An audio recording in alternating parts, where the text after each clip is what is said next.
안녕하십니까, 책돌입니다. 오늘 소개해드릴 책은 마흔에 읽는 니체입니다. 저자는 장재영, 출판사는 윤호북스입니다. 저자 소개를 간단하게 하겠습니다. 장재영, 세렌디피티 인문학 연구소 대표 및 장수코리아 CEO이다. 오프라인 독서 모임 장작가의 인문학 살롱을 운영하며 인문학 전도사로 활약하고 있다. 한 달에 100권이 넘는 책을 소화하는 독서의 달인이자 서평가이며 강연가이다. 그럼 바로 본문을 보도록 하겠습니다. 프롤로그. 나에게 남은 삶을 어떻게 살아야 하는가? 내가 가진 모든 것이 나를 행복하게 해주는가? 나는 내 삶을 제대로 누려본 적이 한 번이라도 있는가? 나는 과연 내 인생의 주인인가 아니면 노예인가? 이러한 질문들이 마음에 와 닿는다면 이제는 새로운 질문을 던질 때가 되었다. 이 세상에 변하지 않는 것은 하나도 없다. 변하지 않는 것이 단 하나 있다면 우리는 언젠가 죽는다는 사실이다. 그러므로 앞으로 하루를 더 살든 50년을 더 살든 중요한 것은 인생의 정답이 아닌 질문을 찾아가야 한다는 것이다. 니체는 의심의 철학자라고 불린다. 그는 사람들이 아무런 의심 없이 믿어왔던 진리와 가치, 삶에 대해서 의문을 던졌다. 그리고 진정한 삶이란 무엇인지 스스로에게 수없이 물어보았다. 삶이 무엇인지를 깨닫기 위해서는 자기 자신부터 알아야 한다. 또한 내가 어떤 존재인지를 깨닫기 위해서는 어떤 삶을 살았는지도 중요하지만 어떤 시선으로 삶을 바라보는지를 알아야 한다. 니체는 인생의 마지막 질문을 찾았다. 나는 어떻게 이 삶을 사랑할 것인가?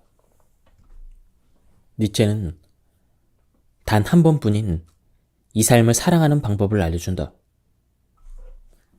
이전에도 많은 사람이 삶은 고통 그 자체라고들 말했지만 지금은 유난히 더 그렇게 생각하는 듯하다. 40이면 삶이 익숙해질 때도 되었는데 낯설 때가 많이 있다. 이런저런 문제가 우리의 삶을 올가매고 있어서 견뎌내기가 더욱 힘들다. 하지만 니체는 그럼에도 불구하고 이 삶을 사랑하라고 말한다. 니체는 그럼에도 불구하고라는 말을 좋아했다. 그럼에도 불구하고는 비록 사실은 그러하지만 그것과는 상관없이라는 뜻이다. 니체는 우리의 인생이 고달픈 것은 사실이지만 그와 상관없이 이 삶을 사랑하라고 했다. 곧 행복은 세상을 어떻게 바라보는가에 달려있다. 행복이나 불행은 자신이 처한 상황을 어떻게 받아들이며 현재 가진 것에 얼마나 만족하며 감사하는가에 달려있다. 당신은 단 한 번뿐인 이 삶을 사랑하는가? 이 물음에 당신은 조금도 망설임 없이 그렇다라고 대답할 수 있는가? 만약 그렇지 않다라고 대답한다면 삶에 대한 열정이 식어서 그런 것이다. 열정은 삶을 이끌어가는 강렬한 의지의 표현이다. 누구나 영원한 삶을 꿈꾼다. 그런데 과거에 놓쳐버린 것들을 떠올리며 후회 속에 살아가기 바쁘다.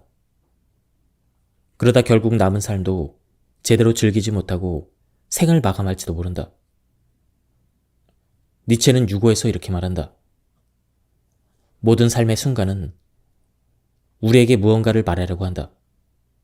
그러나 우리는 들으려고 하지 않는다. 40살. 니체의 말에 귀를 기울일 필요가 있다. 우리보다 더 힘든 삶을 미리 살아본 니체가 당신이 절망, 좌절, 외로움, 방황, 실패와 마주할 때 이를 극복할 수 있는 해결책을 말해줄 수가 있다. 그는 이 삶을 어떻게 살아갈 것인지에 대해서 고민을 하고 그것을 철학적인 사유로 남겨두었기 때문이다. 허무감과 무기력이 엄습해오는 나이에 니체는 자신이 제시하는 철학적 무기로 방어해보라고 한다. 위험하게 살아라. 고대 그리스 철학자 헤라클레이토스는 우리는 같은 강물에 발을 2번 담글 수 없다라는 유명한 말을 남겼다. 왜냐하면 강물에 발을 담근 사람에게 다른 강물이 또 다른 강물이 계속해서 흐르기 때문이다.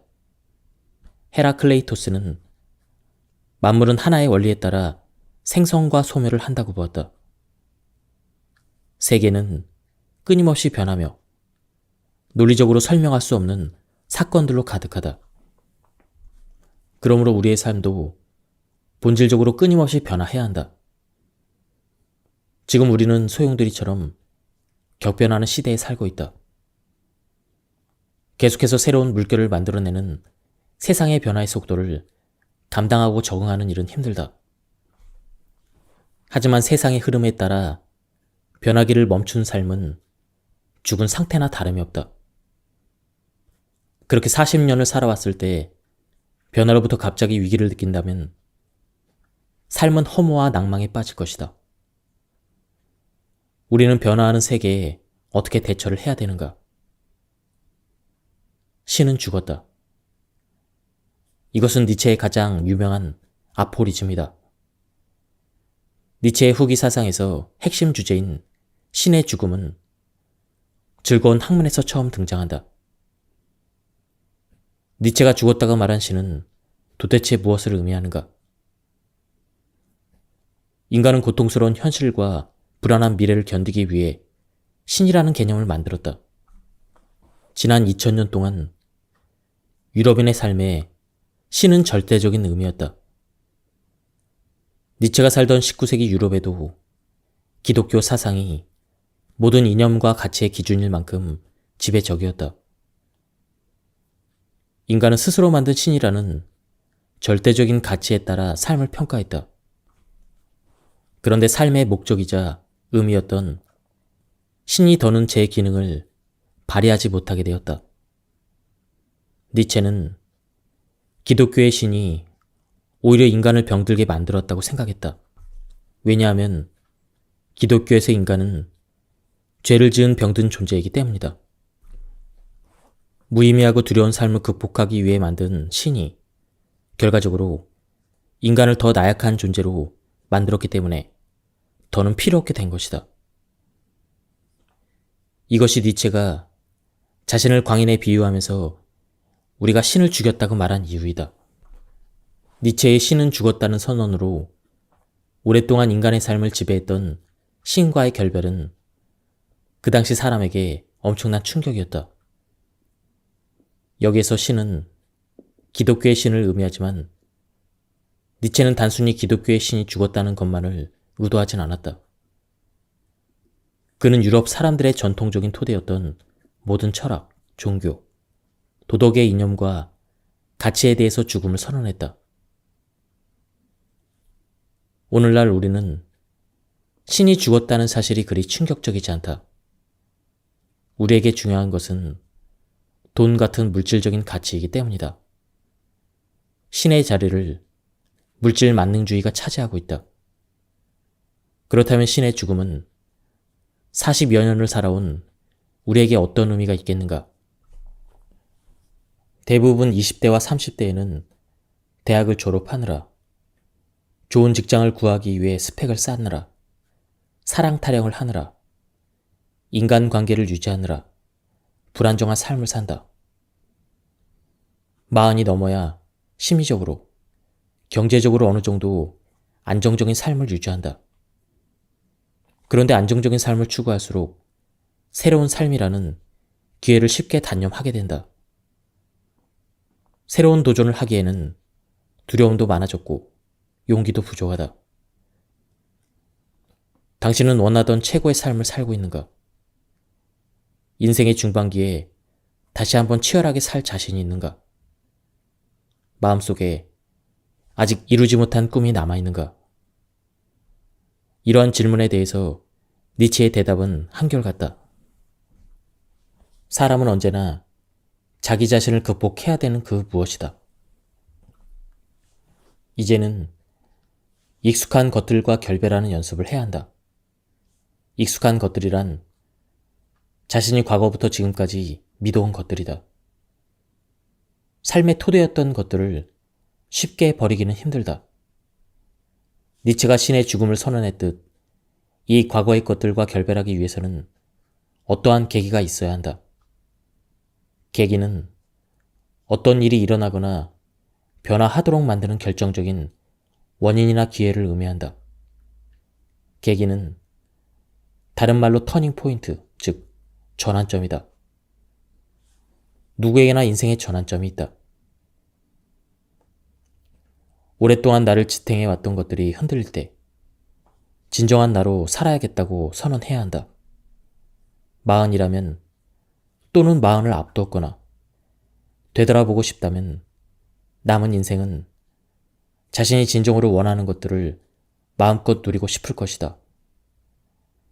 하지만 시간이 없다는 것을 핑계로 현실적인 조건과 상황 때문에 행동으로 옮기지 못한 적이 얼마나 많았던가. 그렇게 사람들 대부분은 익숙한 삶에서 벗어나는 것을 어려워한다. 또한 내면의 목소리에 귀 기울여 볼 때면 한편으로 현실에 안주하고 싶다는 저항감이 들기도 한다. 이를 극복하기 위해서는 용기가 필요하다. 니체는 위험하게 살아라. 도시를 화산 위에 세우고 미지의 바다로 항해를 떠나는 위험한 삶을 선택하라. 이렇게 말한다. 용기는 두려움에도 불구하고 직면하고 행동할 수 있는 마음이다. 삶을 힘들게 하는 것들을 쉽게 외면하지 마라.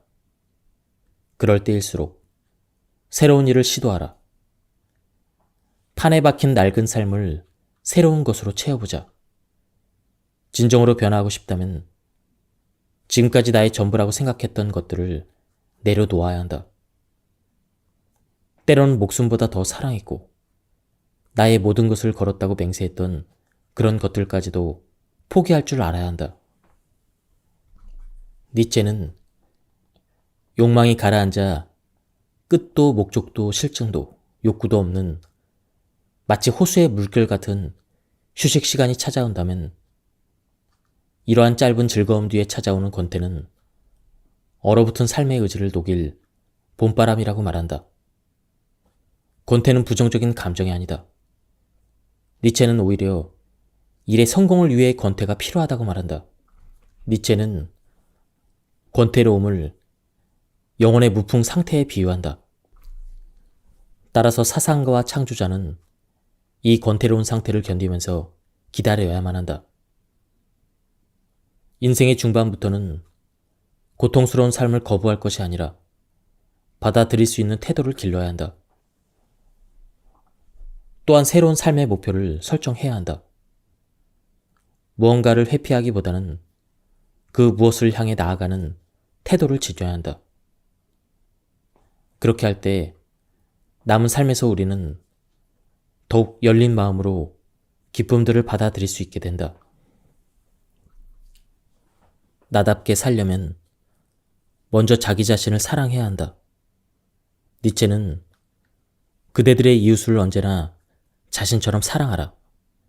하지만 우선 자기 자신을 사랑하는 자가 되도록 하라. 이렇게 말한다. 스스로를 사랑하려면 먼저 자기 자신을 존중해야 한다. 니체는 고귀한 인간은 자기 자신에게 경외심을 가지고 있어야 한다고 말한다. 당신은 얼마나 자신을 존중하는가? 사람은 관계적인 존재이다. 사람은 홀로 남겨졌을 때 불안을 느낀다. 그래서 다른 사람과 끊임없이 관계를 맺으며 살아가는데 자신을 사랑할 줄 아는 사람만이 다른 사람들과 소통하고 공유할 수 있다. 자신이 무엇을 잘하는지 알기 때문에 다른 사람에게 좋은 영향을 줄 수 있다. 내가 사람들에게 사랑을 나누어 주면 받는 사람들은 그 사랑을 나에게 되돌려준다. 하지만 자기 자신을 사랑하지 않는 사람은 자신을 잘 알지 못한다.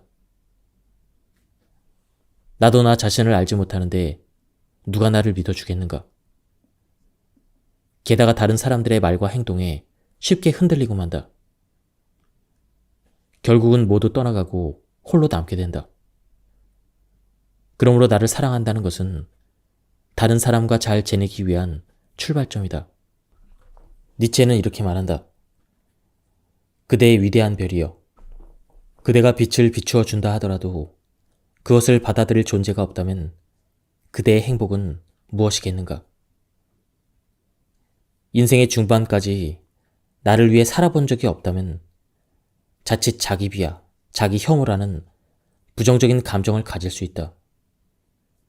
게다가 경제적, 학벌, 외모 등이 타인보다 못하다는 생각까지 자주 하면 습관적으로 자기 비하에 빠질 수밖에 없다. 이런 열등감은 지금까지 자신을 있는 그대로 인정하지 못하고 타인의 기준에 맞춰서 살아왔기 때문에 생긴다. 자신을 타인과 비교하지 말고 타인을 부러워하지 말자. 내 몸도 나의 것이고 내 영혼도 나의 것이다. 자신을 소중한 사람이라고 여길 때 비로소 인생이 온전히 나의 것이 된다. 어떻게 인생을 살 것인지를 스스로 결정을 해야 진정한 행복을 찾을 수가 있다. 독일의 낭만주의 화가인 카스파르의 작품 안개 바다 위의 방랑자의 중앙에는 바위 절벽 위에 검은색 외투를 입고 오른손에 지팡이를 쥐고 서 있는 한 남자의 뒷모습이 그려져 있다. 그는 저 멀리 안개로 뒤덮인 산 등성이들을 내다보고 있다. 자신의 지나온 날들에 대한 깊은 성찰의 시간을 마주하고 있는 듯하다.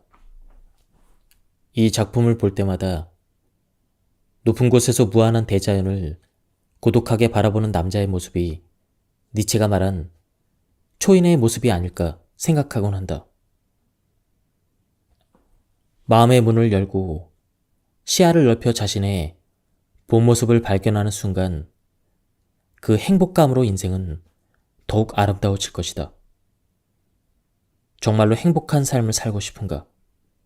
그렇다면 먼저 당신이 진정으로 원하는 모습을 찾아라. 그리고 자신의 마음이 이끄는 대로 나아가야 한다. 인생 초반에 자신이 원하는 목표를 달성한 사람들 중에는 현실에 안주한 나머지 흐지부지한 인생을 살아가는 사람이 많이 있다. 반면에 목표한 대로 인생이 흘러가지 않는 사람들 중에는 늘 세상을 탓하거나 자신의 운명을 탓하는 사람이 많이 있다. 인생의 초반을 이렇게 보내면 인생의 중반에는 자기 자신이 불쌍해지고 앞날에 대한 걱정과 두려움이 사라지질 않는다.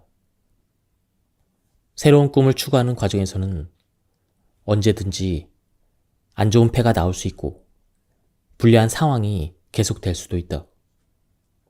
최악의 경우 모든 것을 잃어버릴 수도 있다. 결국 인생을 망칠 수도 있는 최악의 적은 바로 자신 안에 잠자고 있는 부정적인 감정이다. 부정적인 감정에 휩싸여 자신을 극복하지 못하면 니체가 말한 초인이 될 수가 없다.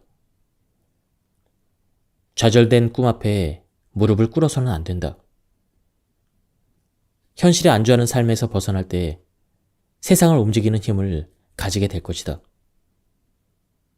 자신을 극복하려는 의지가 강할수록 두려움과 포기가 휘두르는 무게에 강력하게 맞서 싸울 수가 있다. 때가 되면 지금의 나와 완전히 다른 사람이 된 자신을 발견하게 될 것이다. 많은 사람이 타인이 만든 원칙이나 방식을 신뢰하면서 그에 따라 사는 것이 일반적이다. 우리 대부분이 그 원칙들을 믿고 따랐기 때문에 아무런 의심을 하지 않는다. 남들과 다르게 생각하고 다르게 행동하기가 쉽지 않다. 왜냐하면 낡아버린 기존의 가치를 습관적으로 받아들이고 따르는 게 훨씬 쉽고 익숙하기 때문이다. 니체는 모든 가치의 전도를 통해서 이제까지 자신의 삶을 이끌어왔던 그 가치가 정당한지를 진지하게 묻는 태도가 필요하다고 말한다. 모든 가치의 전도는 지금까지 굳게 믿어온 삶의 방식을 문제 삼는 것이다. 오늘날 신뢰를 얻기 위한 처방은 다음과 같다. 너 자신을 아끼지 말라. 너의 의견이 신뢰할 만한 빗속에 쌓이기를 원한다면 먼저 너 자신의 오두막에 불을 질러라. 니체는 왜 자기 자신의 오두막에 불을 지르라고 했을까? 여기에서 니체가 말한 오두막은 무엇을 의미할까? 아마도 오두막은 내가 지금까지 아무런 의심 없이 믿어왔던 가치 체계를 의미할 것이다. 그 오두막 안에는 내가 막연히 믿어왔던 것들, 예를 들면 어떤 신념이나 이념, 양심 같은 정신적인 가치들이 들어있다. 하지만 그런 가치들을 그토록 애지중지했음에도 사실은 왜 오두막에 그런 정신적인 가치가 들어있는지 잘 모른다. 왜냐하면 단 한 번도 진지하게 그런 가치들에 대해서 의심해 본 적이 없기 때문이다. 마흔에는 이제까지 자신이 옳다고 믿어왔던 정신적인 가치들을 의심해 볼 시간을 가져야 한다. 현재의 나는 지금까지 나를 이끈 삶에 관한 생각과 방식의 결과이다. 따라서 자신이 변하지 않는 진리로 믿고 맹목적으로 사랑한 것들과 결별하지 않는다면 미래는 여전히 현재의 모습 그대로일 것이다. 익숙한 것들과 결별을 하고 거리를 떠났을 때 비로소 그 거리의 수많은 탑이 집 위로 얼마나 높이 솟았는가를 보게 될 것이라고 니체는 말한다. 즉, 인식의 대상을 가까이에서 바라보지 말고 멀리 떨어져서 관찰하라는 의미이다. 거리의 탑들이 얼마나 높은지는 탑 안에 있을 때는 알 수가 없다. 그 거리를 멀리 떠났을 때 거리의 탑들이 얼마나 높이 솟았는지를 볼 수가 있다. 지금까지 우리가 진리라고 믿어왔던 것들을 의심해보기 위해서는 대상에서 조금 떨어져 객관적으로 바라보는 태도가 필요하다. 나의 의견이 신뢰할 만한 것이 되기 위해서는 기존에 갖고 있던 생각의 오류를 알아채고 새로운 가치로 전환해야 한다. 니체는 진리란 무엇인가가 아니라 왜 우리는 그것을 진리라고 생각하는가라고 질문하는 법을 바꾸라고 말한다. 니체는 어떤 가치를 갖고 있기에 우리가 그것을 진리라고 생각했는지 묻는다. 무엇인가가 아니라 왜, 무슨 목적으로 이런 형태로 질문하라는 것이다. 왜냐하면 니체는 기존 철학에서 말하는 보편적으로 따라야 할 절대적인 진리란 있을 수 없다고 생각하기 때문이다. 예를 들면 다음과 같은 식으로 질문의 방식을 바꾸는 것이다. 사랑이란 무엇인가에서 왜 우리는 사랑을 해야 되는가? 아름다움이란 무엇인가에서 어떻게 해야 우리는 아름답다고 느끼는가? 삶이란 무엇인가에서 어떻게 해야 우리는 더 행복한 삶을 살 수 있는가?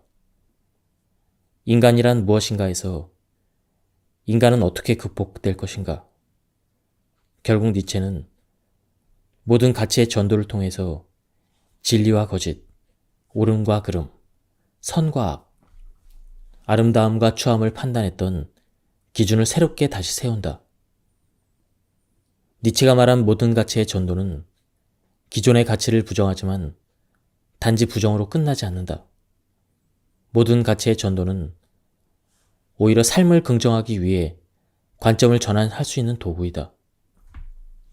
모든 가치의 전도는 모든 가치의 가치 전환과 새로운 가치의 설정이라고 말할 수가 있다.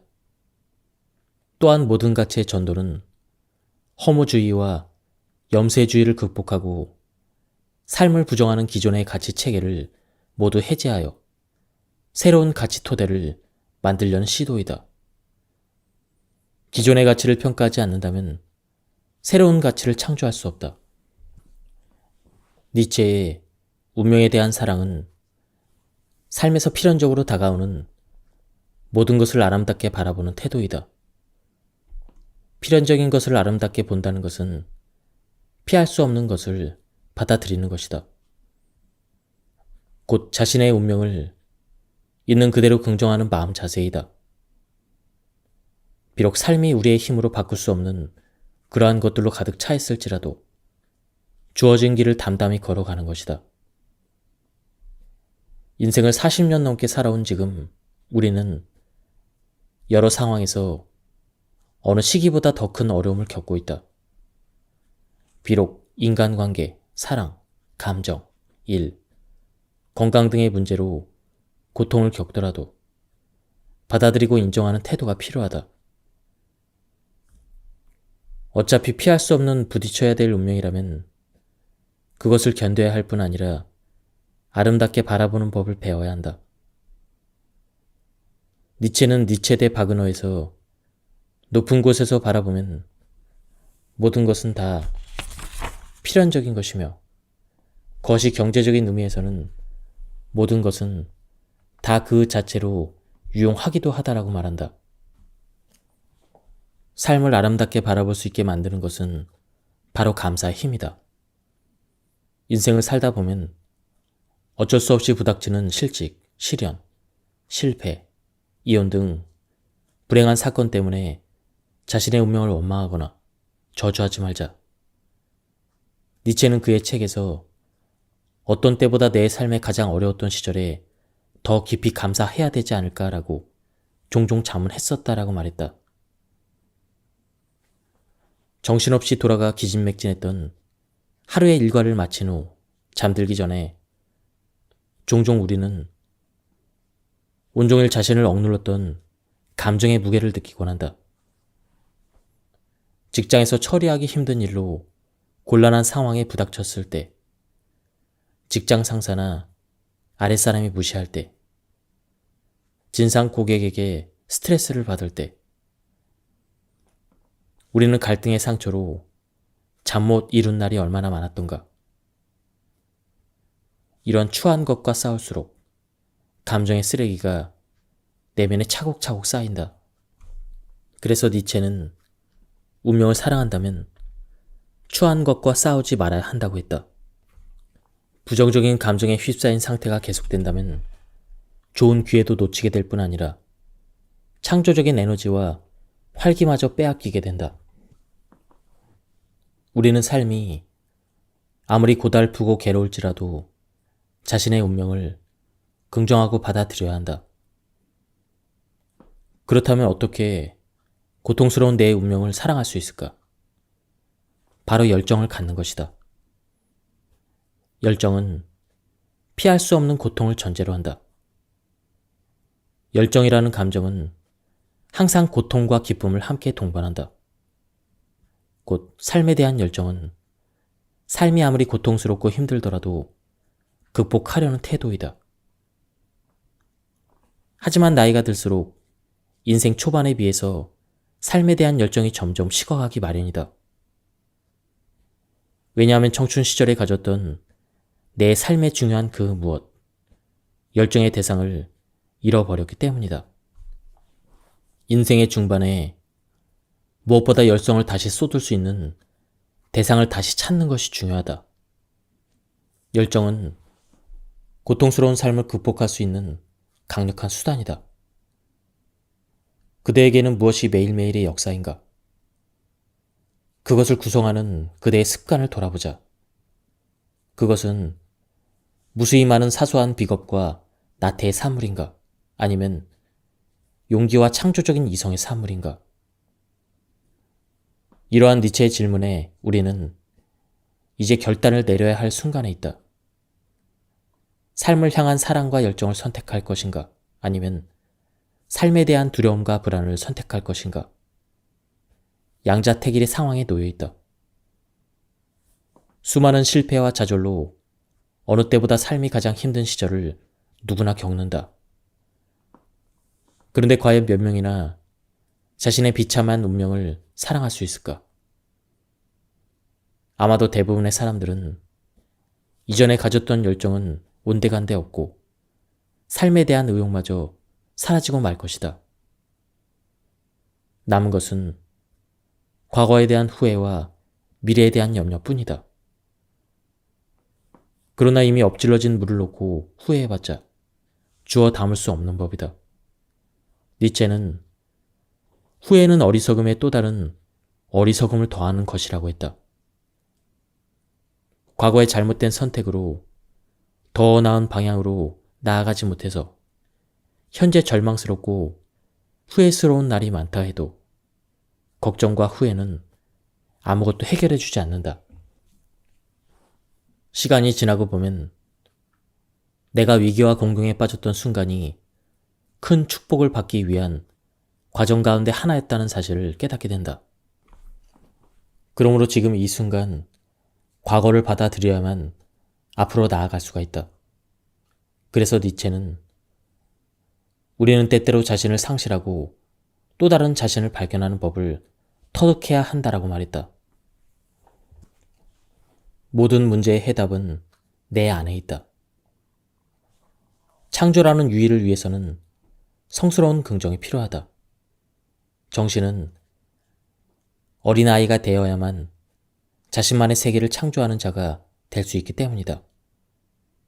니체는 누가 시키지 않아도 스스로 놀이에 집중하는 순진한 아이의 모습에서 진정한 창조자의 모습을 발견했다. 아이는 무엇인가 마음에 안 든다고 울며 떼쓰다가도 곧 잊어버리고 다시 즐겁게 놀이에 뛰어든다. 천진난만한 아이의 웃음은 티 없이 맑고 순진무구하다. 과연 중년에도 아이처럼 순진무구한 눈빛으로 세상을 바라볼 수 있을까? 중년에 이르러 어떤 것을 새롭게 창조한다는 것은 쉽지 않은 일이다. 지금까지 해왔던 방식대로 이런저런 길을 모색했지만 결국 인생의 막다른 길에 도달하곤 한다. 이럴 때 니체는 아이처럼 지금까지 해왔던 것을 잊어버리라고 말한다. 창조력은 익숙한 과거를 잊고 낯선 곳으로 자기 자신을 던질 때 비로소 발견된다. 이것이 바로 니체가 제시한 인간만이 가진 망각할 수 있는 힘이다. 매번 새로운 마음으로 놀이를 시작하는 아이와 같이 처음으로 돌아갈 때 우리에게 새로운 길이 열릴 것이다. 니체는 다음과 같은 대상을 떠올려 보라고 말한다. 그러면 그 대상들을 통해 진정으로 내가 누구인지 알게 된다고 한다. 너는 이제까지 무엇을 진정 사랑했는가? 무엇이 너의 영혼을 끌어당겼는가? 무엇이 너를 지배하는 동시에 행복하게 했는가? 중년이 된 우리는 늘 같은 문제점을 안고 살아간다. 청춘 시절과 마찬가지로 같은 실수를 반복하고 같은 곳에서 실패를 경험하며 좌절감을 맛본다. 자신이 진정으로 원하는 것이 무엇인지 모르는 채 세상이라는 바다 위를 표류한다. 니체가 말한 질문들의 대상을 각각 한 단어로 요약하면 사랑, 목표, 행복이다. 니체의 말처럼 나 스스로가 되기 위해서는 이 세 가지 대상이 무엇인지 알아야 한다. 40여 년을 살아온 많은 이의 인생이 그렇다. 자신이 진정으로 사랑하는 것이 무엇인지, 자신의 영혼을 강력하게 끌어당길 만큼 진정으로 하고 싶은 것이 무엇인지 모른다. 그러니 무엇을 해야 행복할 수 있는지조차 모를 수밖에 없다. 성공적인 삶을 꿈꾸는 사람은 자신만의 특별한 청사진을 가져야 한다. 니체는 평생 건강과 병의 경계를 오갔다. 니체에게 병은 삶을 절망에 빠뜨릴 정도로 고통 그 자체였다. 병에 걸리면 이루 말할 수 없는 고통이 따른다. 병에 걸려 아파할 때 니체처럼 극심한 고통을 받아들일 수 있겠는가? 병에 걸려 건강을 잃고 나서야 건강의 소중함을 깨닫는다. 만약 지금 병에 걸려 몸이 아프거나 건강이 나빠졌다면 다시 건강해질 시간이다. 우리는 누구나 몸 안에 병과 고통을 이길 힘을 간직하고 있다. 니체는 환자에게 가장 좋은 치료제는 건강 상태가 약간씩 나빠지고 좋아지는 것이라고 말한다. 또한 그는 자신의 삶에서 가장 아프고 고통스러웠던 시절에 가장 행복했고 나로의 귀환을 했다고 말한다. 니체는 병과 고통은 삶을 비극적으로 만드는 게 아니라 더욱 건강한 나를 찾아가기 위한 극복의 대상으로 보았다. 눈에 보이지 않는 영혼을 사랑하는 방법보다 눈에 보이고 만질 수 있는 몸을 사랑하는 방법을 배우는 것이 더 쉽다. 누구나 이 땅의 몸이라는 옷을 입고 태어난다. 비록 플라톤은 몸을 영원히 갇혀있는 감옥이라고 표현했지만 몸은 우리가 이 세상에 왔을 때 처음 받는 아름다운 선물이다. 또한 죽을 때까지 입어야 할 마지막 옷이다.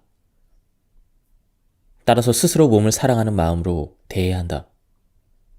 오늘부터는 거울에 비친 당신의 모습에서 마음에 들지 않는 점 대신 좋아할 만한 부분을 찾자. 패스트푸드를 삼가하고 건강한 음식을 먹자. 또한 주말마다 숲이 우거진 산으로 가서 스트레스와 부정적인 기운을 내뱉고 깨끗한 공기와 긍정적인 기운을 들이마시자. 가장 중요한 관계는 자기 몸과의 관계이다. 몸이 아프거나 제대로 움직이지 않는다면 삶이 절대 당신이 원하는 대로 작동하지 않는다는 것은 확실하다. 니체는 사태를 바라보는 하나의 눈, 즉 어떤 방향으로든 전혀 치우쳐서는 안 되는 하나의 눈을 가질 것을 요구하는 그러한 경우를 경계하라고 말해주고 있다. 하나의 눈으로만 본다면 사태를 능동적으로 해석하는 힘이 억압되고 결여되기 때문이다. 우리는 1000개의 눈을 가지고 있고 1000개의 길을 가지고 있다. 편견, 선입견, 고정관념에서 벗어나기 위해서는 한 사태를 좀 더 다양한 눈으로 바라봐야 한다. 니체는 다양한 길과 방법을 거쳐 자신의 진리에 이르렀다고 말한다. 니체는 이렇게 말한다. 오직 관점주의적으로 보는 것만이, 오직 관점주의적인 인식만이 존재한다.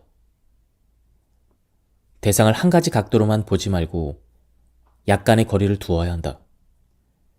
한쪽으로만 치우쳐 생각하는 편견에서 벗어나는 그런 방법은 다양한 관점으로 생각해 보는 것이다. 세상은 우리가 보는 대로 보이는 법이다. 니체는 도덕의 계보에서 우리는 우리 자신을 잘 알지 못한다고 말한다. 우리는 우리 자신에게 이방인이며 자기 자신에게 가장 먼 존재라는 것이다. 왜냐하면 우리는 지금까지 자기 자신을 탐구한 적이 없기 때문이다. 니체는 이런 우리를 꿀벌에 비유한다. 꿀벌이 자신의 벌통을 향해 날아가듯 우리가 진정으로 관심을 두는 것은 오직 집에 무엇을 가지고 돌아갈 것인가 라고 말이다. 니체는 정신적으로 건강한 삶을 유지하기 위해서는 기억보다는 망각의 중요성이 더 크다고 보았다. 초인이 되기 위해서는 이처럼 망각할 수 있는 힘이 필요하다. 망각할 수 있는 힘은 인간을 지속적으로 행복하게 만드는 힘이며 수단이다. 그래서 니체는 가장 작은 행복에서나 가장 큰 행복에서도 행복을 행복으로 만드는 것은 바로 잊을 수 있다는 것이라고 말한다. 결국 망각과 행복은 정비례 관계라고 할 수 있다. 만약 순간의 삶의 문턱에서 지난 과거를 잊지 못하고 후회와 두려움으로 멈춰 서 있다면 결코 이 순간이 행복할 수는 없을 것이다. 머릿속에 잡생각이 계속해서 쌓이기만 한다면 아마도 우리의 머리는 감정의 쓰레기 더미로 가득 차서 터져버릴지도 모른다. 망각을 배우고 항상 과거에 매달려 있는 자신과 결별해야만 한다. 망각과 기억은 우리가 건강하고 좋은 삶을 살기 위해 꼭 필요한 도구이다.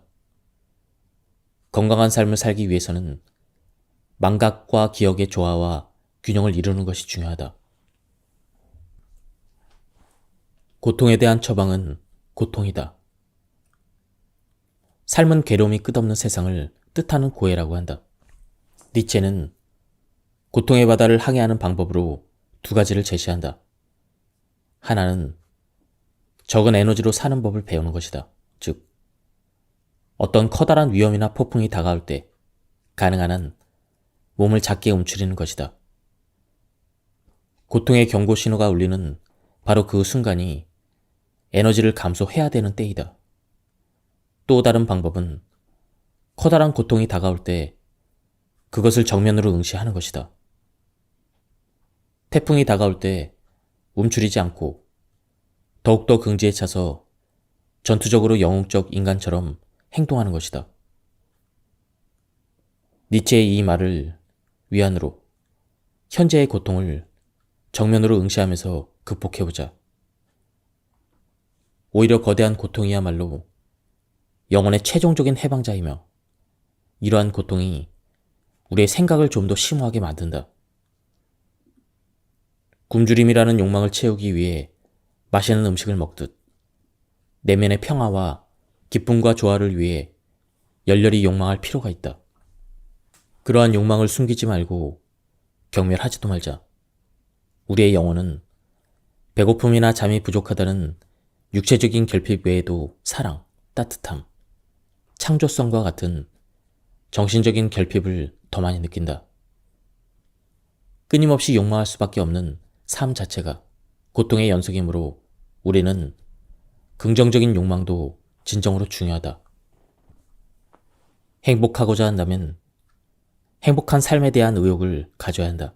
즉, 매 순간 행복한 사람의 태도로 행동해야 한다. 나 자신의 행복은 스스로 행복해지려는 의지에 달려있다. 삶의 모든 것은 끊임없이 변하고 무엇 하나 확실하지 않다. 우리들의 인생은 늘 바라는 대로만 흘러가지 않는다.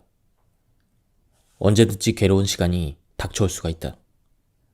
지금 이 순간 행복하다고 마냥 즐거워할 수도 없다. 마찬가지로 불행한 순간이 계속 이어지고 있다고 해도 슬퍼할 필요도 없다. 우리의 삶에는 행복과 불행이 꼭 번갈아 찾아오기 때문이다. 영원히 행복할 것 같지만 한순간에 부서지기 쉬운 것이 우리의 삶이다. 역설적으로 영원한 행복이 없다는 사실은 우리가 현재 행복한 이 순간에 더 집중하게 해준다. 지금 당장 행복해지기 위해서 자신의 내면을 충만함과 자부심으로 가득 채워보자. 예, 지금까지 이 책에 대한 리뷰를 모두 마쳤습니다. 이 책은 니체를 굉장히 쉽게 풀어서 설명해준 그런 책이었습니다. 니체의 사상은 다소 난해할 수도 있는데요. 작가는 이러한 난해한 사상을 굉장히 쉬운 언어로 우리들에게 설명해주고 있었습니다. 책을 한번 구해서 읽어보실 것을 추천드립니다. 여기서 리뷰를 마치도록 하겠습니다. 감사합니다. 나에게 남은 삶을 어떻게 살아야 하는가? 내가 가진 모든 것이 나를 행복하게 해주는가? 나는 내 삶을 제대로 누려본 적이 한 번이라도 있는가? 나는 과연 내 인생의 주인인가 아니면 노예인가? 이러한 질문들이 마음에 와 닿는다면 이제는 새로운 질문을 던질 때가 되었다. 이 세상에 변하지 않는 것은 하나도 없다. 변하지 않는 것이 단 하나 있다면 우리는 언젠가 죽는다는 사실이다. 그러므로 앞으로 하루를 더 살든 50년을 더 살든 중요한 것은 인생의 정답이 아닌 질문을 찾아가야 한다는 것이다. 니체는 의심의 철학자라고 불린다. 그는 사람들이 아무런 의심 없이 믿어왔던 진리와 가치, 삶에 대해서 의문을 던졌다. 그리고 진정한 삶이란 무엇인지 스스로에게 수없이 물어보았다. 삶이 무엇인지를 깨닫기 위해서는 자기 자신부터 알아야 한다. 또한 내가 어떤 존재인지를 깨닫기 위해서는 어떤 삶을 살았는지도 중요하지만 어떤 시선으로 삶을 바라보는지를 알아야 한다. 니체는 인생의 마지막 질문을 찾았다. 나는 어떻게 이 삶을 사랑할 것인가? 니체는 단 한 번뿐인 이 삶을 사랑하는 방법을 알려준다. 이전에도 많은 사람이 삶은 고통 그 자체라고들 말했지만 지금은 유난히 더 그렇게 생각하는 듯하다. 40이면 삶이 익숙해질 때도 되었는데 낯설 때가 많이 있다. 이런저런 문제가 우리의 삶을 옭아매고 있어서 견뎌내기가 더욱 힘들다. 하지만 니체는 그럼에도 불구하고 이 삶을 사랑하라고 말한다. 니체는 그럼에도 불구하고라는 말을 좋아했다. 그럼에도 불구하고는 비록 사실은 그러하지만 그것과는 상관없이라는 뜻이다. 니체는 우리의 인생이 고달픈 것은 사실이지만 그와 상관없이 이 삶을 사랑하라고 했다. 곧 행복은 세상을 어떻게 바라보는가에 달려있다. 행복이나 불행은 자신이 처한 상황을 어떻게 받아들이며 현재 가진 것에 얼마나 만족하며 감사하는가에 달려있다. 당신은 단 한 번뿐인 이 삶을 사랑하는가? 이 물음에 당신은 조금도 망설임 없이 그렇다라고 대답할 수 있는가? 만약 그렇지 않다라고 대답한다면 삶에 대한 열정이 식어서 그런 것이다. 열정은 삶을 이끌어가는 강렬한 의지의 표현이다. 누구나 영원한 삶을 꿈꾼다. 그런데 과거에 놓쳐버린 것들을 떠올리며 후회 속에 살아가기 바쁘다. 그러다 결국 남은 삶도 제대로 즐기지 못하고 생을 마감할지도 모른다. 니체는 유고에서 이렇게 말한다. 모든 삶의 순간은 우리에게 무언가를 말하려고 한다. 그러나 우리는 들으려고 하지 않는다. 40살. 니체의 말에 귀를 기울일 필요가 있다. 우리보다 더 힘든 삶을 미리 살아본 니체가 당신이 절망, 좌절, 외로움, 방황, 실패와 마주할 때 이를 극복할 수 있는 해결책을 말해줄 수가 있다. 그는 이 삶을 어떻게 살아갈 것인지에 대해서 고민을 하고 그것을 철학적인 사유로 남겨두었기 때문이다. 허무감과 무기력이 엄습해오는 나이에 니체는 자신이 제시하는 철학적 무기로 방어해보라고 한다. 위험하게 살아라. 고대 그리스 철학자 헤라클레이토스는 우리는 같은 강물에 발을 2번 담글 수 없다라는 유명한 말을 남겼다. 왜냐하면 강물에 발을 담근 사람에게 다른 강물이 또 다른 강물이 계속해서 흐르기 때문이다. 헤라클레이토스는 만물은 하나의 원리에 따라 생성과 소멸을 한다고 보았다. 세계는 끊임없이 변하며 논리적으로 설명할 수 없는 사건들로 가득하다.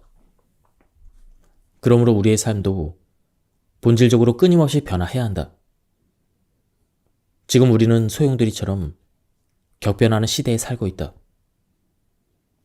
계속해서 새로운 물결을 만들어내는 세상의 변화의 속도를 감당하고 적응하는 일은 힘들다. 하지만 세상의 흐름에 따라 변하기를 멈춘 삶은 죽은 상태나 다름이 없다. 그렇게 40년을 살아왔을 때 변화로부터 갑자기 위기를 느낀다면 삶은 허무와 낭망에 빠질 것이다. 우리는 변화하는 세계에 어떻게 대처를 해야 되는가? 신은 죽었다. 이것은 니체의 가장 유명한 아포리즘이다. 니체의 후기 사상에서 핵심 주제인 신의 죽음은 즐거운 학문에서 처음 등장한다. 니체가 죽었다고 말한 신은 도대체 무엇을 의미하는가? 인간은 고통스러운 현실과 불안한 미래를 견디기 위해 신이라는 개념을 만들었다. 지난 2000년 동안 유럽인의 삶에 신은 절대적인 의미였다.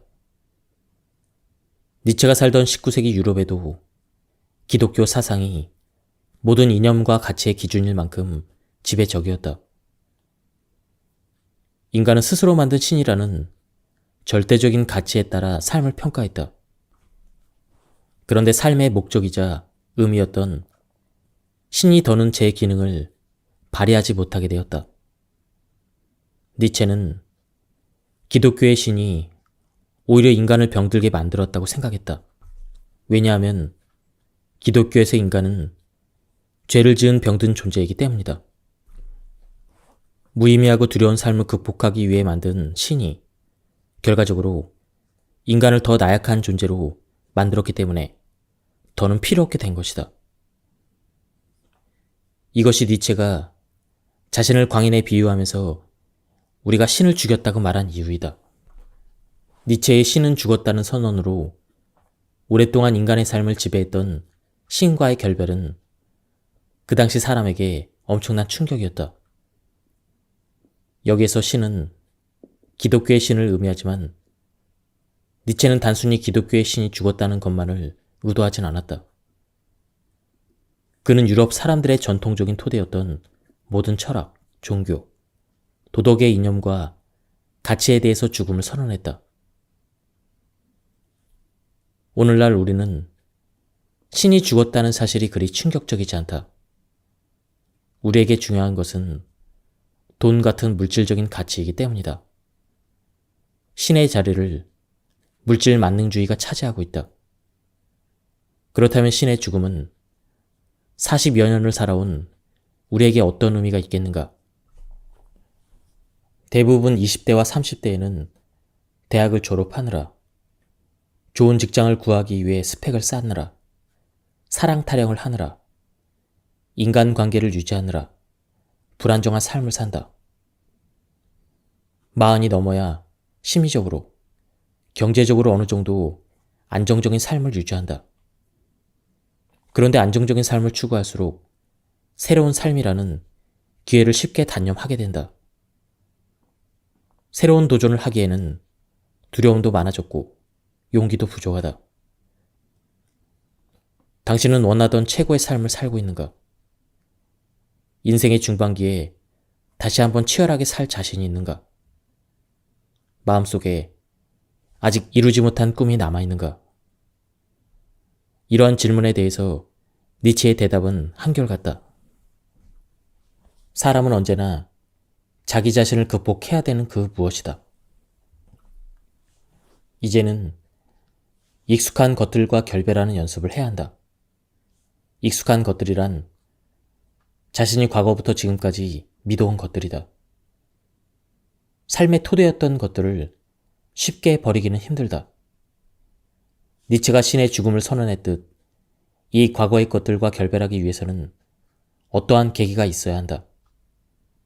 계기는 어떤 일이 일어나거나 변화하도록 만드는 결정적인 원인이나 기회를 의미한다. 계기는 다른 말로 터닝 포인트, 즉 전환점이다. 누구에게나 인생의 전환점이 있다. 오랫동안 나를 지탱해 왔던 것들이 흔들릴 때 진정한 나로 살아야겠다고 선언해야 한다. 40이라면 또는 40을 앞두었거나 되돌아보고 싶다면 남은 인생은 자신이 진정으로 원하는 것들을 마음껏 누리고 싶을 것이다. 하지만 시간이 없다는 것을 핑계로 현실적인 조건과 상황 때문에 행동으로 옮기지 못한 적이 얼마나 많았던가. 그렇게 사람들 대부분은 익숙한 삶에서 벗어나는 것을 어려워한다. 또한 내면의 목소리에 귀 기울여 볼 때면 한편으로 현실에 안주하고 싶다는 저항감이 들기도 한다. 이를 극복하기 위해서는 용기가 필요하다. 니체는 위험하게 살아라. 도시를 화산 위에 세우고 미지의 바다로 항해를 떠나는 위험한 삶을 선택하라. 이렇게 말한다. 용기는 두려움에도 불구하고 직면하고 행동할 수 있는 마음이다. 삶을 힘들게 하는 것들을 쉽게 외면하지 마라. 그럴 때일수록 새로운 일을 시도하라. 판에 박힌 낡은 삶을 새로운 것으로 채워보자. 진정으로 변화하고 싶다면 지금까지 나의 전부라고 생각했던 것들을 내려놓아야 한다. 때로는 목숨보다 더 사랑했고 나의 모든 것을 걸었다고 맹세했던 그런 것들까지도 포기할 줄 알아야 한다. 니체는 욕망이 가라앉아 끝도 목적도 실증도 욕구도 없는 마치 호수의 물결 같은 휴식 시간이 찾아온다면 이러한 짧은 즐거움 뒤에 찾아오는 권태는 얼어붙은 삶의 의지를 녹일 봄바람이라고 말한다. 권태는 부정적인 감정이 아니다. 니체는 오히려 일의 성공을 위해 권태가 필요하다고 말한다. 니체는 권태로움을 영혼의 무풍 상태에 비유한다. 따라서 사상가와 창조자는 이 권태로운 상태를 견디면서 기다려야만 한다. 인생의 중반부터는 고통스러운 삶을 거부할 것이 아니라 받아들일 수 있는 태도를 길러야 한다. 또한 새로운 삶의 목표를 설정해야 한다. 무언가를 회피하기보다는 그 무엇을 향해 나아가는 태도를 지켜야 한다. 그렇게 할 때 남은 삶에서 우리는 더욱 열린 마음으로 기쁨들을 받아들일 수 있게 된다. 나답게 살려면 먼저 자기 자신을 사랑해야 한다. 니체는 그대들의 이웃을 언제나 자신처럼 사랑하라. 하지만 우선 자기 자신을 사랑하는 자가 되도록 하라. 이렇게 말한다. 스스로를 사랑하려면 먼저 자기 자신을 존중해야 한다. 니체는 고귀한 인간은 자기 자신에게 경외심을 가지고 있어야 한다고 말한다. 당신은 얼마나 자신을 존중하는가? 사람은 관계적인 존재이다. 사람은 홀로 남겨졌을 때 불안을 느낀다. 그래서 다른 사람과 끊임없이 관계를 맺으며 살아가는데 자신을 사랑할 줄 아는 사람만이 다른 사람들과 소통하고 공유할 수 있다. 자신이 무엇을 잘하는지 알기 때문에 다른 사람에게 좋은 영향을 줄 수 있다. 내가 사람들에게 사랑을 나누어 주면 받는 사람들은 그 사랑을 나에게 되돌려준다. 하지만 자기 자신을 사랑하지 않는 사람은 자신을 잘 알지 못한다. 나도 나 자신을 알지 못하는데 누가 나를 믿어주겠는가? 게다가 다른 사람들의 말과 행동에 쉽게 흔들리고 만다. 결국은 모두 떠나가고 홀로 남게 된다. 그러므로 나를 사랑한다는 것은 다른 사람과 잘 지내기 위한 출발점이다. 니체는 이렇게 말한다. 그대의 위대한 별이여.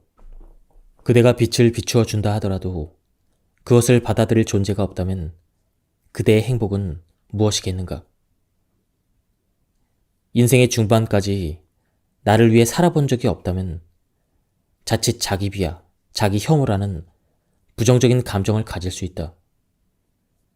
게다가 경제적, 학벌, 외모 등이 타인보다 못하다는 생각까지 자주 하면 습관적으로 자기 비하에 빠질 수밖에 없다. 이런 열등감은 지금까지 자신을 있는 그대로 인정하지 못하고 타인의 기준에 맞춰서 살아왔기 때문에 생긴다. 자신을 타인과 비교하지 말고 타인을 부러워하지 말자. 내 몸도 나의 것이고 내 영혼도 나의 것이다. 자신을 소중한 사람이라고 여길 때 비로소 인생이 온전히 나의 것이 된다. 어떻게 인생을 살 것인지를 스스로 결정을 해야 진정한 행복을 찾을 수가 있다. 독일의 낭만주의 화가인 카스파르의 작품 안개 바다 위의 방랑자의 중앙에는 바위 절벽 위에 검은색 외투를 입고 오른손에 지팡이를 쥐고 서 있는 한 남자의 뒷모습이 그려져 있다. 그는 저 멀리 안개로 뒤덮인 산 등성이들을 내다보고 있다. 자신의 지나온 날들에 대한 깊은 성찰의 시간을 마주하고 있는 듯하다. 이 작품을 볼 때마다 높은 곳에서 무한한 대자연을 고독하게 바라보는 남자의 모습이 니체가 말한 초인의 모습이 아닐까 생각하곤 한다. 마음의 문을 열고 시야를 넓혀 자신의 본 모습을 발견하는 순간 그 행복감으로 인생은 더욱 아름다워질 것이다. 정말로 행복한 삶을 살고 싶은가? 그렇다면 먼저 당신이 진정으로 원하는 모습을 찾아라. 그리고 자신의 마음이 이끄는 대로 나아가야 한다. 인생 초반에 자신이 원하는 목표를 달성한 사람들 중에는 현실에 안주한 나머지 흐지부지한 인생을 살아가는 사람이 많이 있다. 반면에 목표한 대로 인생이 흘러가지 않는 사람들 중에는 늘 세상을 탓하거나 자신의 운명을 탓하는 사람이 많이 있다. 인생의 초반을 이렇게 보내면 인생의 중반에는 자기 자신이 불쌍해지고 앞날에 대한 걱정과 두려움이 사라지질 않는다.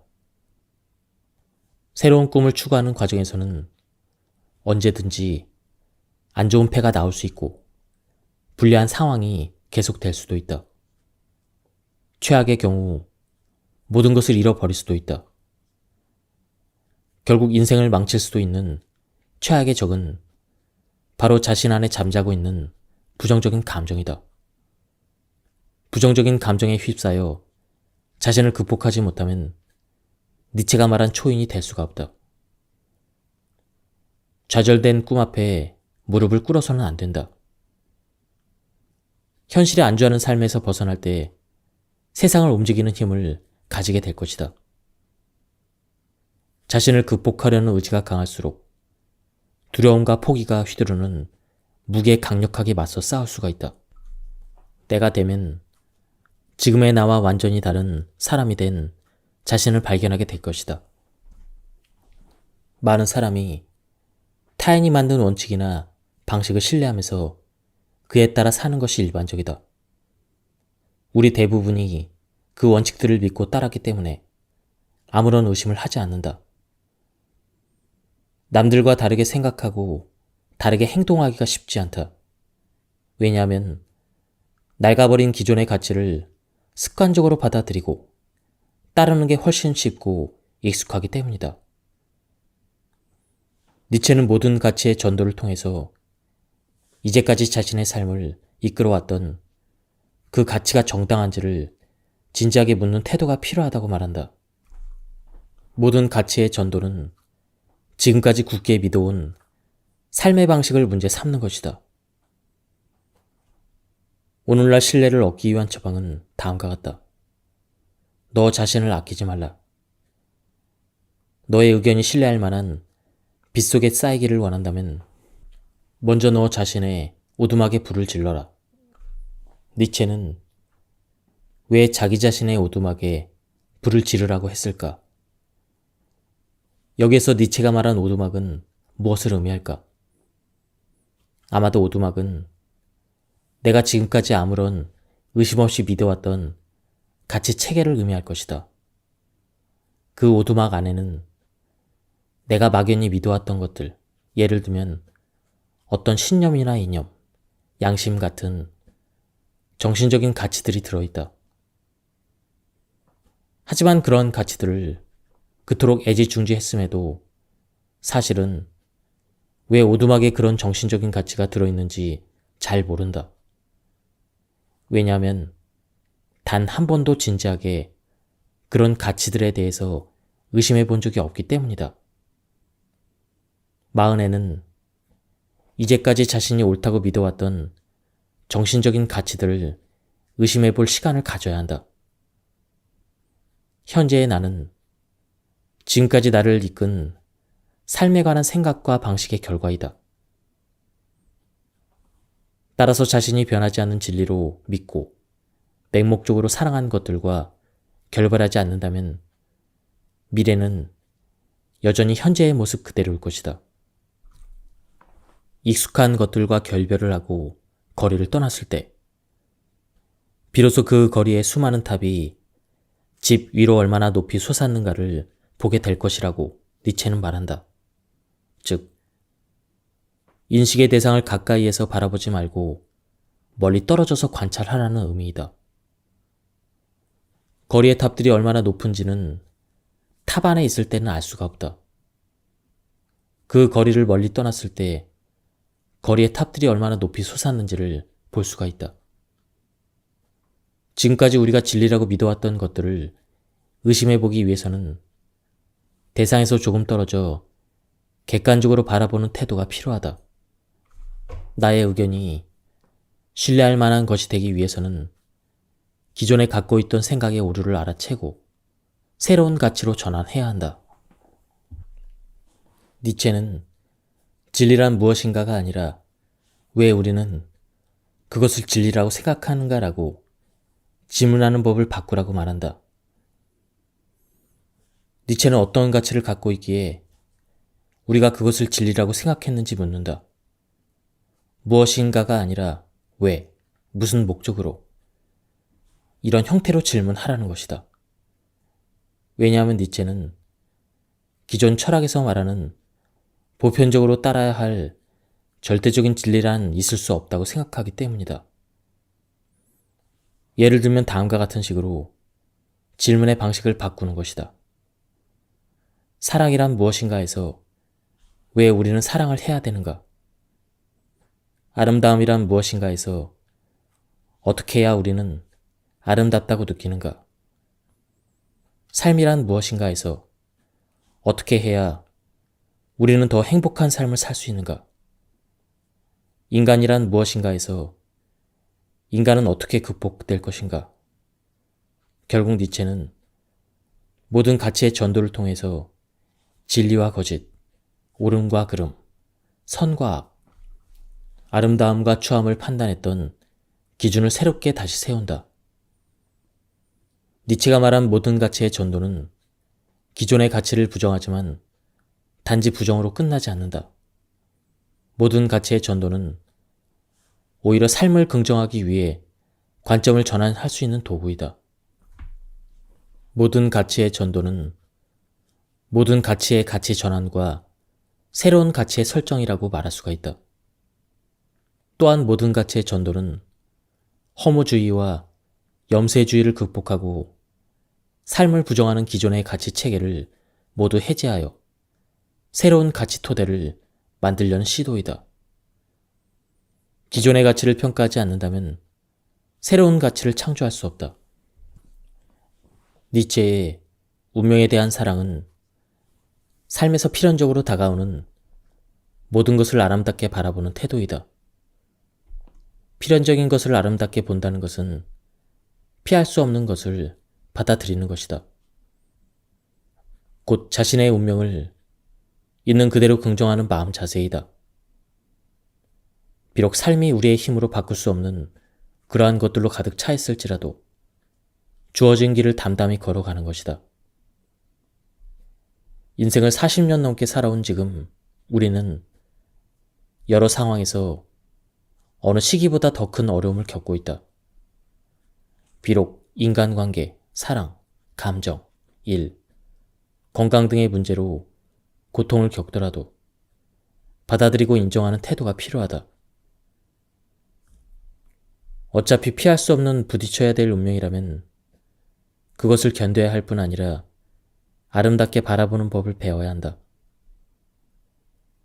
니체는 니체 대 바그너에서 높은 곳에서 바라보면 모든 것은 다 필연적인 것이며 거시 경제적인 의미에서는 모든 것은 다 그 자체로 유용하기도 하다라고 말한다. 삶을 아름답게 바라볼 수 있게 만드는 것은 바로 감사의 힘이다. 인생을 살다 보면 어쩔 수 없이 부닥치는 실직, 실연, 실패, 이혼 등 불행한 사건 때문에 자신의 운명을 원망하거나 저주하지 말자. 니체는 그의 책에서 어떤 때보다 내 삶의 가장 어려웠던 시절에 더 깊이 감사해야 되지 않을까라고 종종 자문했었다라고 말했다. 정신없이 돌아가 기진맥진했던 하루의 일과를 마친 후 잠들기 전에 종종 우리는 온종일 자신을 억눌렀던 감정의 무게를 느끼곤 한다. 직장에서 처리하기 힘든 일로 곤란한 상황에 부닥쳤을 때, 직장 상사나 아랫사람이 무시할 때, 진상 고객에게 스트레스를 받을 때, 우리는 갈등의 상처로 잠 못 이룬 날이 얼마나 많았던가. 이런 추한 것과 싸울수록 감정의 쓰레기가 내면에 차곡차곡 쌓인다. 그래서 니체는 운명을 사랑한다면 추한 것과 싸우지 말아야 한다고 했다. 부정적인 감정에 휩싸인 상태가 계속된다면 좋은 기회도 놓치게 될 뿐 아니라 창조적인 에너지와 활기마저 빼앗기게 된다. 우리는 삶이 아무리 고달프고 괴로울지라도 자신의 운명을 긍정하고 받아들여야 한다. 그렇다면 어떻게 고통스러운 내 운명을 사랑할 수 있을까? 바로 열정을 갖는 것이다. 열정은 피할 수 없는 고통을 전제로 한다. 열정이라는 감정은 항상 고통과 기쁨을 함께 동반한다. 곧 삶에 대한 열정은 삶이 아무리 고통스럽고 힘들더라도 극복하려는 태도이다. 하지만 나이가 들수록 인생 초반에 비해서 삶에 대한 열정이 점점 식어가기 마련이다. 왜냐하면 청춘 시절에 가졌던 내 삶의 중요한 그 무엇, 열정의 대상을 잃어버렸기 때문이다. 인생의 중반에 무엇보다 열정을 다시 쏟을 수 있는 대상을 다시 찾는 것이 중요하다. 열정은 고통스러운 삶을 극복할 수 있는 강력한 수단이다. 그대에게는 무엇이 매일매일의 역사인가? 그것을 구성하는 그대의 습관을 돌아보자. 그것은 무수히 많은 사소한 비겁과 나태의 산물인가? 아니면 용기와 창조적인 이성의 산물인가? 이러한 니체의 질문에 우리는 이제 결단을 내려야 할 순간에 있다. 삶을 향한 사랑과 열정을 선택할 것인가? 아니면 삶에 대한 두려움과 불안을 선택할 것인가? 양자택일의 상황에 놓여 있다. 수많은 실패와 좌절로 어느 때보다 삶이 가장 힘든 시절을 누구나 겪는다. 그런데 과연 몇 명이나 자신의 비참한 운명을 사랑할 수 있을까? 아마도 대부분의 사람들은 이전에 가졌던 열정은 온데간데 없고 삶에 대한 의욕마저 사라지고 말 것이다. 남은 것은 과거에 대한 후회와 미래에 대한 염려뿐이다. 그러나 이미 엎질러진 물을 놓고 후회해봤자 주워 담을 수 없는 법이다. 니체는 후회는 어리석음의 또 다른 어리석음을 더하는 것이라고 했다. 과거의 잘못된 선택으로 더 나은 방향으로 나아가지 못해서 현재 절망스럽고 후회스러운 날이 많다 해도 걱정과 후회는 아무것도 해결해주지 않는다. 시간이 지나고 보면 내가 위기와 공경에 빠졌던 순간이 큰 축복을 받기 위한 과정 가운데 하나였다는 사실을 깨닫게 된다. 그러므로 지금 이 순간 과거를 받아들여야만 앞으로 나아갈 수가 있다. 그래서 니체는 우리는 때때로 자신을 상실하고 또 다른 자신을 발견하는 법을 터득해야 한다라고 말했다. 모든 문제의 해답은 내 안에 있다. 창조라는 유의를 위해서는 성스러운 긍정이 필요하다. 정신은 어린아이가 되어야만 자신만의 세계를 창조하는 자가 될 수 있기 때문이다. 니체는 누가 시키지 않아도 스스로 놀이에 집중하는 순진한 아이의 모습에서 진정한 창조자의 모습을 발견했다. 아이는 무엇인가 마음에 안 든다고 울며 떼쓰다가도 곧 잊어버리고 다시 즐겁게 놀이에 뛰어든다. 천진난만한 아이의 웃음은 티 없이 맑고 순진무구하다. 과연 중년에도 아이처럼 순진무구한 눈빛으로 세상을 바라볼 수 있을까? 중년에 이르러 어떤 것을 새롭게 창조한다는 것은 쉽지 않은 일이다. 지금까지 해왔던 방식대로 이런저런 길을 모색했지만 결국 인생의 막다른 길에 도달하곤 한다. 이럴 때 니체는 아이처럼 지금까지 해왔던 것을 잊어버리라고 말한다. 창조력은 익숙한 과거를 잊고 낯선 곳으로 자기 자신을 던질 때 비로소 발견된다. 이것이 바로 니체가 제시한 인간만이 가진 망각할 수 있는 힘이다. 매번 새로운 마음으로 놀이를 시작하는 아이와 같이 처음으로 돌아갈 때 우리에게 새로운 길이 열릴 것이다. 니체는 다음과 같은 대상을 떠올려 보라고 말한다. 그러면 그 대상들을 통해 진정으로 내가 누구인지 알게 된다고 한다. 너는 이제까지 무엇을 진정 사랑했는가? 무엇이 너의 영혼을 끌어당겼는가? 무엇이 너를 지배하는 동시에 행복하게 했는가? 중년이 된 우리는 늘 같은 문제점을 안고 살아간다. 청춘 시절과 마찬가지로 같은 실수를 반복하고 같은 곳에서 실패를 경험하며 좌절감을 맛본다. 자신이 진정으로 원하는 것이 무엇인지 모르는 채 세상이라는 바다 위를 표류한다. 니체가 말한 질문들의 대상을 각각 한 단어로 요약하면 사랑, 목표, 행복이다. 니체의 말처럼 나 스스로가 되기 위해서는 이 세 가지 대상이 무엇인지 알아야 한다. 40여 년을 살아온 많은 이의 인생이 그렇다. 자신이 진정으로 사랑하는 것이 무엇인지, 자신의 영혼을 강력하게 끌어당길 만큼 진정으로 하고 싶은 것이 무엇인지 모른다. 그러니 무엇을 해야 행복할 수 있는지조차 모를 수밖에 없다. 성공적인 삶을 꿈꾸는 사람은 자신만의 특별한 청사진을 가져야 한다. 니체는 평생 건강과 병의 경계를 오갔다. 니체에게 병은 삶을 절망에 빠뜨릴 정도로 고통 그 자체였다. 병에 걸리면 이루 말할 수 없는 고통이 따른다. 병에 걸려 아파할 때 니체처럼 극심한 고통을 받아들일 수 있겠는가? 병에 걸려 건강을 잃고 나서야 건강의 소중함을 깨닫는다. 만약 지금 병에 걸려 몸이 아프거나 건강이 나빠졌다면 다시 건강해질 시간이다. 우리는 누구나 몸 안에 병과 고통을 이길 힘을 간직하고 있다. 니체는 환자에게 가장 좋은 치료제는 건강 상태가 약간씩 나빠지고 좋아지는 것이라고 말한다. 또한 그는 자신의 삶에서 가장 아프고 고통스러웠던 시절에 가장 행복했고 나로의 귀환을 했다고 말한다. 니체는 병과 고통은 삶을 비극적으로 만드는 게 아니라 더욱 건강한 나를 찾아가기 위한 극복의 대상으로 보았다. 눈에 보이지 않는 영혼을 사랑하는 방법보다 눈에 보이고 만질 수 있는 몸을 사랑하는 방법을 배우는 것이 더 쉽다. 누구나 이 땅의 몸이라는 옷을 입고 태어난다.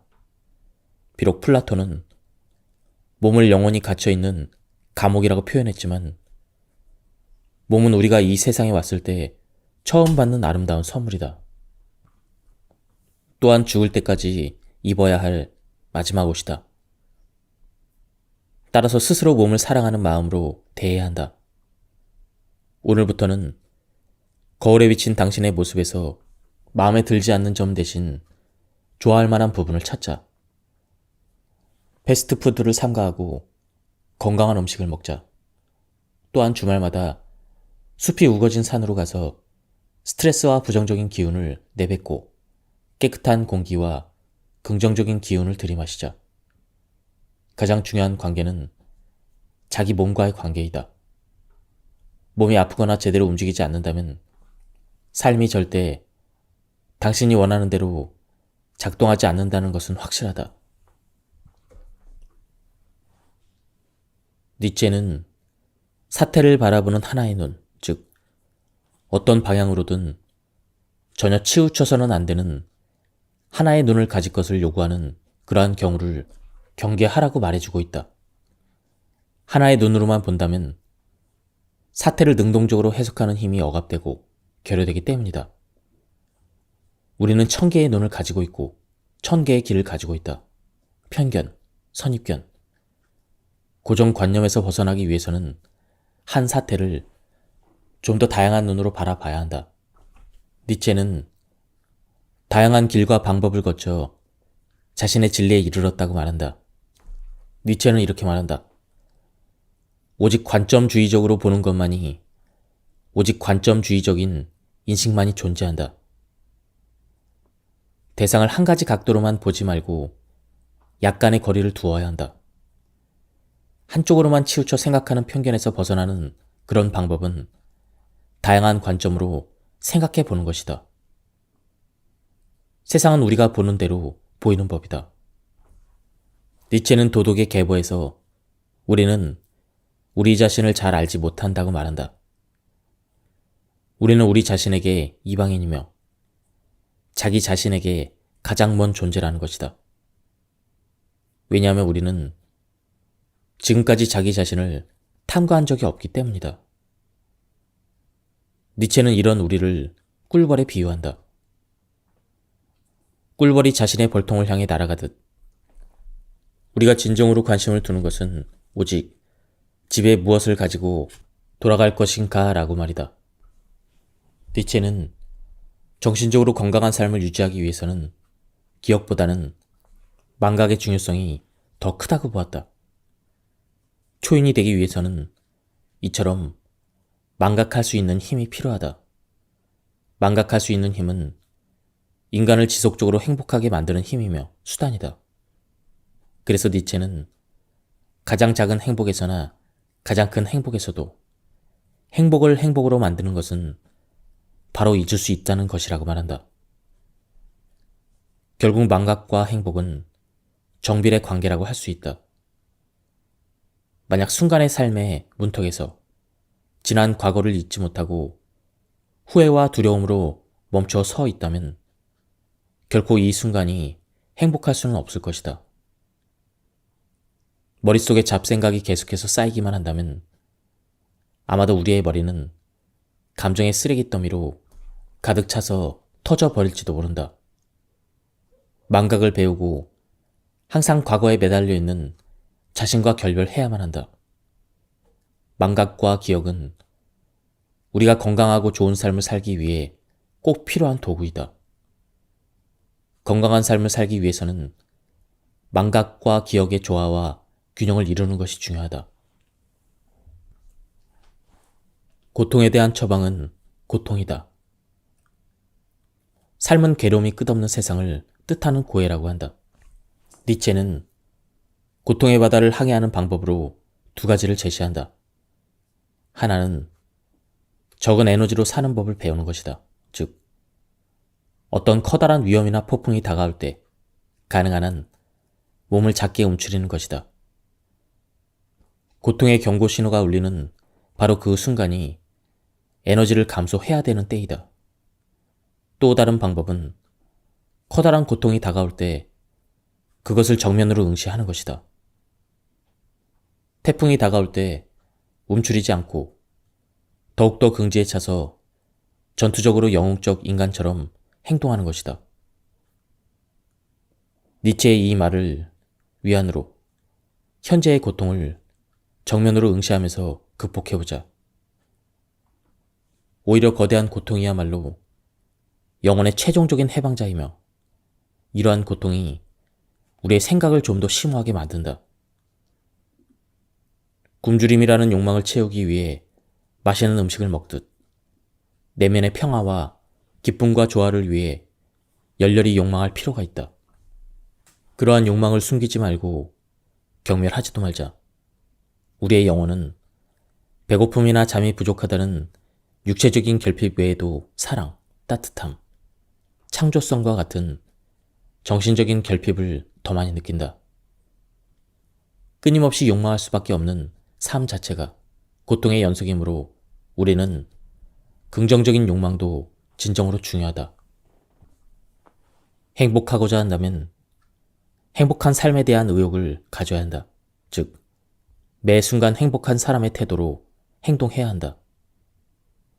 나 자신의 행복은 스스로 행복해지려는 의지에 달려있다. 삶의 모든 것은 끊임없이 변하고 무엇 하나 확실하지 않다. 우리들의 인생은 늘 바라는 대로만 흘러가지 않는다. 언제든지 괴로운 시간이 닥쳐올 수가 있다. 지금 이 순간 행복하다고 마냥 즐거워할 수도 없다. 마찬가지로 불행한 순간이 계속 이어지고 있다고 해도 슬퍼할 필요도 없다.